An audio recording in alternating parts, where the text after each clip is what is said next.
Hi guys, in this video, magsasolve na lang ako ng derivatives of logarithmic and trigonometric functions. So parang dito, i-combine ko na lang yung mga tinuro ko last time. So since parang hindi kayo nag-enjoy sa mga concepts, so magsasolve tayo dito, okay? So y is equal to, galing dito sa book sin x raised to sin x. This is our first problem. So in this case, meron tayong function of x sa taas. So wala tayong formula para dyan. Ang gagawin natin, ibababa natin yung sin x na exponent. So we will use natural log. So taking the natural log on both sides. So ln of y is equal to ln of sin x. Kita ba? Raised to sin x. Sin x. Okay? So yung sabi sa properties of log, yung uh, inside function ng natural log is mamumultiply sa harapan or mamumultiply magiging coefficient ni natural log yung exponent ng nasa loob na function. So in this case, we have ln y is equal to sin x times ln of sin x. Correct? So since wala na tayong function of x sa taas, we can do differentiation na. So we will take the derivative of both sides. Since yun naman talaga yung natin dito. Yung goal natin dito, i-take yung derivative. Okay? So, derivative ng left function, ln y, is 1 over y times dy over dx. So, paano ko nakuha yun? Nasa last video ko, balikan nyo na lang, ha? Is equal to, this is product rule. So, derivative ng first function, which is cosine x, times retain yung second function, which is ln of sin x. Lagyan natin ng parenthesis para hindi nakakalito. Okay? Plus, retain naman si first function sin x times the derivative ng ln sin x. In this case, ang magiging inside function naman dyan is yung sin x. So, bali magiging multiplied by 1 over sin x, right? Times the derivative ng inside function, which is cosine x. Cosine x. So, ayan na yung naging, natin, sagot. I-simplify na lang natin. So, in this case, sin x times 1 over sin x, makakancel. Correct? Tapos, cosine x na lang matitira. So, bali magiging 1 over y times dy over dx is equal to cosine ln of sin x plus 1 na lang to times cosine x is cosine x. We can factor out cosine x. So we will have dy over dx is equal to cosine x multiplied to, since ito magiging 1 to, kasi nilabas mo si cosine x, magiging 1 na lang yun, di ba? 1 plus, and this, mamultiply, makakancel si cosine x, so bali magiging ln of sin x. Right? Tapos, multiplied by, yung 1 over y, para makancel siya dito sa kaliwa, mag-multiply ka ng y. So, y times 1 over y is 1. So, magiging dy over dx na lang matitira. So, mag-multiply ka ng y dito. So, ano nga ba yung y? Hindi kasi natin pwede multiply yung y dito kasi dapat ang nasa kanan is all function of x lang. So, what is y in terms of x? So, y in terms of x is equal to sin x raised to sin x. So, sin x raised to sin x. So, this is the final answer. Okay? So, let's have another problem. Yung mag-enjoy tayo. Okay? So, this one, number 9. So, dito number 2 natin to. Number 2 is y is equal to ln of the square root of 1 minus sin x. X na lang theta yung nandun kanina. Pero dahil baka hindi kayo sanay sa theta, mag-x tayo. So, 1 plus sin x. So, walang makakancel dyan Hindi mo pwedeng makancel yung sin tsaka sin kasi merong iba pang term na kasi na-separate ng minus or sin. So, minus or plus, I mean. So, dito, using properties of exponent or loss of exponent, yung square root sign is actually an exponent na 1/2. So, we can rewrite this as y is equal to ln of 1 minus sin x over 1 plus sin x all raised to 1/2. Right? This is the same. Right? And then yung 1/2 is exponent. Ang exponent nga sa loob ng logarithm is na multiply sa harapan. So, in this case, we will have y is equal to 1/2 of ln of 1 minus sin x over 1 plus sin x. Correct? Sana nakasunod pa. So, sa laws of logarithms na naman tayo. So, puro yun ang ginagamit natin, no? Laws of logarithms, laws of exponent. So, dapat ma-master nyo muna yun before kayo mag-proceed dito. So, kung titignan mo yung natural log, yung function na nasa loob niya is division. So, you can distribute the natural log sign on both sides. Tapos, masaseparate sila by a difference, or what do you call that? Minus sign. So, in this case, this will be y is equal to 1/2 of the quantity of ln of ln of 1 minus sin x minus, diba kasi ano nga siya, division, so ln of 1 plus sin x, right? So nagets nyo ba yung ln, inano ko, dinistribute ko sa kanila, pero since ano sila, division sila, minus sign yung sa kanila, sa separate. So we can do differentiation na. So dy over dx, so derivative ng y is dy over dx, tapos derivative naman sa loob, yung 1/2 pwede mo ilabas, magiging ano siya, constant multiple rule. Very basic na ano yan, na concept ng derivatives. So 1/2 times the derivative of ln of 1 minus sin x minus ln of 1 plus sin x. Correct, mga kasunod. So,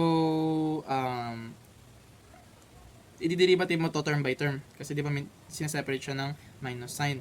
So, in this case, ito magiging dy over dx na naman is equal to 1/2 of the function 1 minus sin x. Right? Ang derivative ng ln 1 minus sin x is 1 over sin x. Tapos, derivative pa ng 1 minus sin x. So, in this case, yung 1 magiging 0. Tapos, yung negative sin x, ang derivative niyan is negative cosine x. Correct? So, minus. Derivative nito, ganun din. So, bali magiging 1 plus sin x. Tapos, derivative naman ito is cosine x. So, these are two fractions. So, we can combine that using, let's find the LCD para ma-combine natin yung dalawang numerator. So, ang LCD nito is, pag-multiply mo sila together. So, pag pinag-multiply mo sila together using difference of squares, magiging, dy over dx is equal to 1/2 of the quantity of 1 minus sin squared of x. Correct? Diba? So, 1 minus sin squared of x, yung LCD niya, divide mo dito, magiging 1 plus sin x times negative cosine x. So, bali, you can just cross-multiply pala. Cross-multiply. Yun lang yun. Okay? So, negative cosine x times 1 plus sin x minus, kasi minus to, diba? So, cosine x times 1 minus sin x. Right? So far, so good. So, yung denominator can be written as cosine squared of x using identities. Pythagorean theorem to actually. So, dy over dx is equal to 1/2 of... Wait lang. I-distribute muna natin to. Distribute. Okay? So, si negative cosine x, i-distribute mo daw doon. Tapos si negative cosine x, i-distribute mo doon. So, bali magiging negative cosine x times 1 negative cosine x. Negative cosine x times sin x is minus pala. Minus kasi negative nga ito eh. So, bali minus. Let's say this is minus. Minus cosine x times sin x. Right? This is negative, ha? Tapos, cosine x times 1 is negative cosine x. Negative cosine x times sin x is positive kasi parehong negative. So, positive cosine x sin x. All over cosine squared of x, sabi ko kanina. So, may makakancel ba tayo dyan? Meron. Ito, positive cosine x sin x to. Ito, negative cosine x sin x to. So, pag pinag-combine mo sila, magiging 0. Okay? Tapos ito, hindi mo to pwedeng makancel kasi parehong negative to. So, negative plus negative is negative. So, dy over dx is equal to 1/2 times negative 2. Right? Negative 1, negative 1. So, negative 2 cosine of x over cosine squared of x. So, makakancel si cosine x. Makakancel yung isang cosine x dito. Magiging isa na lang yung cosine. Tapos si 2 maka-cancel. Right? So this function will become negative 1 over cosine x, or simply dy over dx is equal to negative seconds x. This is the final answer. Di ba? Ito, ang derivative niya ito. So, check nyo na lang kung may nagkakamali ako or what. Pero sige. Let's do another problem. Sana magkasya siya dito. So, ayoko na nung mga nandito. Medyo boring. Charot. So, gamit tayo ng other problem. Gamit tayo ng y is equal to 1x plus 1 raised to x plus 2 raised to x plus 3. So, in this case, gumawa ng ganitong problem Very cutesy. Pero actually, nakita ko to sa post ni Engineered Math. So, nasolve ko na to long time ago. Maybe around months na. Tapos, so mga araw na pa yun February. Yeah. So, in this case, meron tayong function of x sa taas, dalawa pa. So, we will take the natural log, diba? Like we did here. Natural log, ito pala, ln of y is equal to ln of x plus 1 raised to x plus 2 raised to x plus 3. Right? Yeah. So, bali, yung exponent nga ni ln x plus 1, mapupunta dito. So, bali, magiging dito. So, ln y is equal to x plus 2 raised to x plus 3 times ln of x plus 1. Correct? Pero meron pa tayong x plus 3 na exponent. So, may function of x pa tayo sa exponent. So, ang gagawin natin, ulit, natural log on both sides. So, may ginawa na akong ganito sa previous video ko. So, pili ko kasi hindi nyo nakita yon o hindi nyo naabutan yon dahil medyo dulo na yon ng video. So, since nababagot nga kayo sa math, nababagot kayo sa haba ng solution, you can actually look for it. Diba? Para sa inyo rin yan. So, since we take the natural log on left side, take din natin natural log ng right side. So, ln of the quantity of x plus 2 raised to x plus 3 times ln of x plus 1. Yeah. So, bali, sineseparate ng multiplication yung function ng loob ng natural log. So, di ba sabi ko, kapag division, dito, minus. Pag multiplication, addition. So, ln of y is equal to, i-distribute mo si ln, so bali magiging ln of x plus 2 raised to x plus 3 plus ln of x plus 1. Right? Hindi pa tayo nagde-differentiate, hindi pa tayo man nagde-derivative. Lang tayo. Like, ginagawa lang nating differentiable. Nade-differentiate yung function. So, we're taking natural logs para bumaba yung mga function of x exponent. So, in this case, wala na. Hindi. Ito pa pala. Since natural log ng x plus 2 raised to x plus 3, pwede siya bumaba. Right? So, we can rewrite this function as x plus 3 times natural log. Wait lang. Maglagay tayo ng parenthesis para di nakalito. So, x plus 2 plus ln of x plus 1.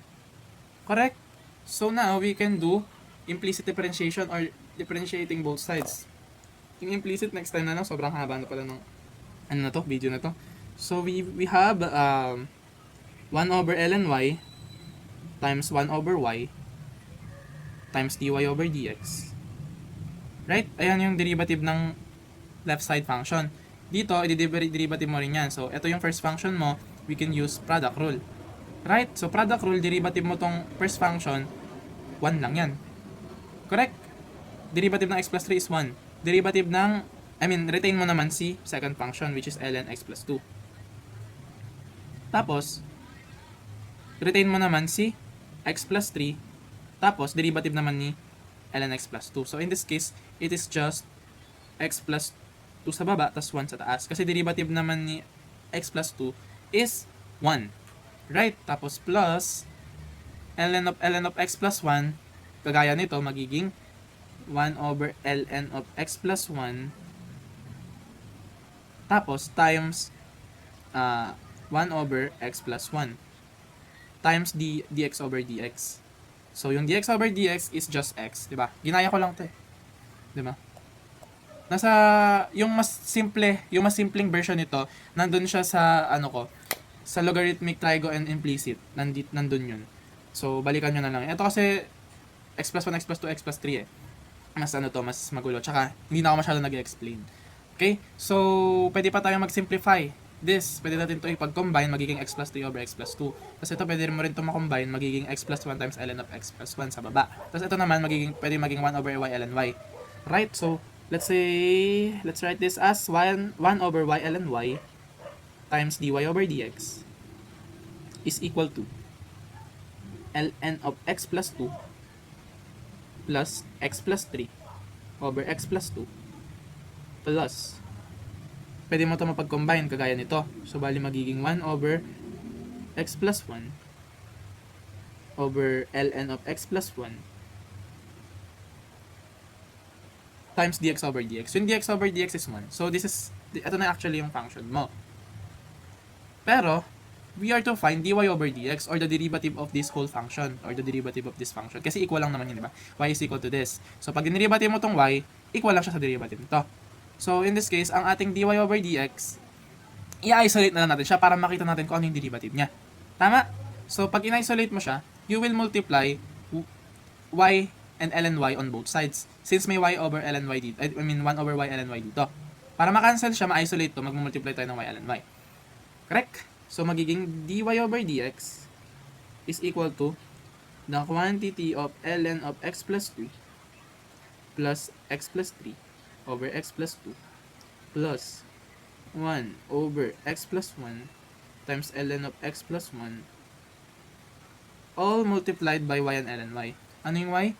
Yung y mo is x raised to, x plus 1 pala muna, raised to x plus 2 raised to x plus 3 times multiplied by ln y, which is ito. ln y natin is x plus 2 raised to x plus 3 times ln of x plus 1. So, this is your final answer. This is the final answer. Yun. So, isa pa ba? Gusto nyo pa ng isa pang, pwede pa oh. Pwede pa tayong mag-ano. Gusto ko yung bago naman eh, para malibang naman kayo. Gusto ko sana yung may trigo. Trigo to, di ba? Ito na lang. Y is equal to, this is our number 3, tapos ito number 4 na to. Y is equal to ln of sin x times cosine x, raised to cosine x pala. Tama? So, loss of exponent, mabababa si cosine x. Hindi na natin kailangan mag-natural log both sides kasi may ln na dito. So, y is equal to cosine x times ln of sin x. Right? So, differentiating both sides, dy over dx is equal to, derivative nito, product rule. Derivative ng first function is negative sin x. Tama? Tapos, retain si ln sin x. Plus, retain naman si cosine x. Tapos, derivative naman ni ln sin x, which is 1 over sin x. Tapos, derivative ni sin x is cosine x. Right? This is the derivative of ln sin x. So, what's next? We can combine. Right? We can combine. So, dy over dx is equal to negative, wait. Pag interchange natin, kasi negative to, tapos ito positive. So, dito dapat siya. So, pag pinag-combine mo to, cosine squared, di ba? Wait lang. Sige na nga. Cosine squared of x over sin x minus, di ba? Ito nga nilagay ko dito. So, bali magiging sin x ln sin x. Right? So, pwede pa ba tayong mag-ano dyan? Pwede pa ba natin simplify? I think ito na yun. No? Wala naman akong ano. So, we can rewrite this as, try ko lang dy dy over dx, hindi ko siya na-foreseen. So, 1 minus sine squared of x over sine x minus sine x ln sine x. Right? So, pwede natin distribute tong dalawa. So, bali magiging dy over dx using reciprocal identity is equal to cosecant x. Right? Minus, makakancel to, magiging minus sin x minus sin x ln sin x. Is this still correct? Ito pa rin yan. Di, wala nang pwede i-combine. Wala, niloko ko lang sarili ko. Sige na, ito na yung final answer. So yun, thank you guys for watching. Sana nag-enjoy na kayo. Kasi kapag concepts, like, hindi nyo talaga tinatapos yung video, nakikita ko, hindi nyo tinatapos yung video kapag pure concept yung tinuturo ko. So, eto, nag-solve na lang talaga ako para, alam nyo yun, mas na-enjoy nyo ata yung nagsasolve lang. Pero, I hope naiintindihan nyo habang sinasolve ko siya. So, yun lang. Thank you guys for watching, tsaka thank you sa support. God bless you guys.